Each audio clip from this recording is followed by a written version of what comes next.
Welcome to Unlocking Baroque Memories, which is part of an Unlocking Musical Memories programme we have been working on with organisations within the Alzheimer's Society to deliver singing and music therapy to those suffering from dementia. Working with the Remind Me company using extraordinary technology, the programme will see our musicians paired with the thousands of dementia sufferers who were musicians, singers and players, both amateur and professional, in orchestras and choirs and church choir members maybe, or those who simply love Baroque music. Through its use of patterns, repetitions and sequences, Baroque music has been proved particularly effective at unlocking memories.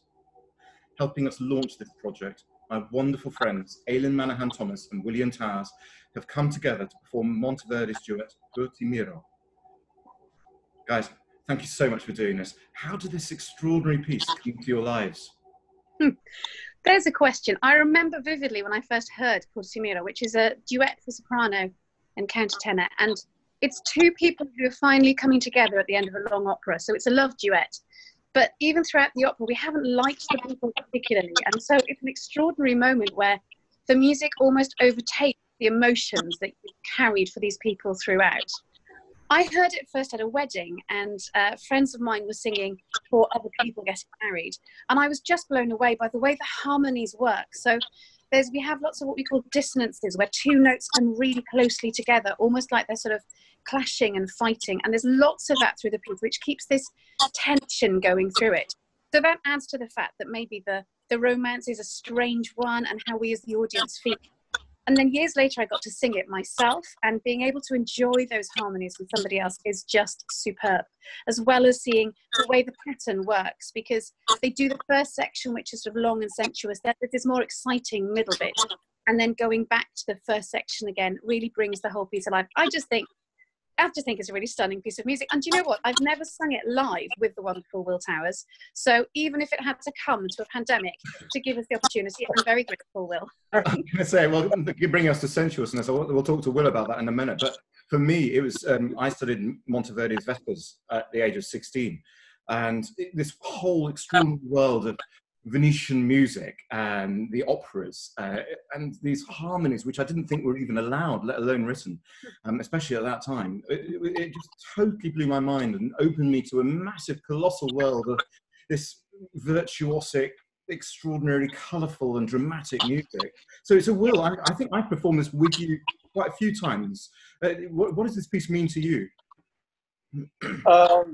Well, it has so many memories for me, and I think the very first time I ever heard it was at English National Opera when I first came to London as a very young singer, and it's a performance I never forget, because the man who was singing the role of Miro began the opera wearing absolutely nothing at all and put his underpants on during the first aria.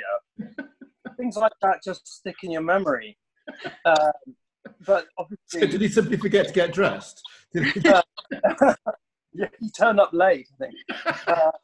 But the duet at the end was so striking, and it's the thing that I took away. And I was really lucky shortly after that to perform it myself at a wedding. As Elin was saying, I have sung it so many times at friends' weddings now, and I think people respond to it. Even people who don't have a particular affinity or knowledge of classical music find it a very beautiful and accessible piece, and it seems to it has a simplistic ABB structure, has a very beguiling and simple melody, and I think the essence of it is a classical piece which is so close to popular music, because actually the first section is 4 chords, and almost all popular music, all pop songs, is 3 or 4 chords.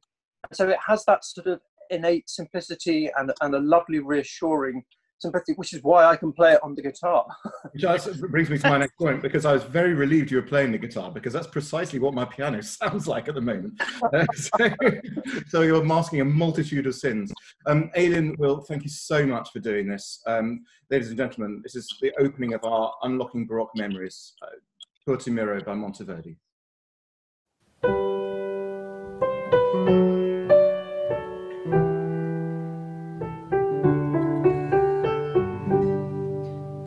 Miro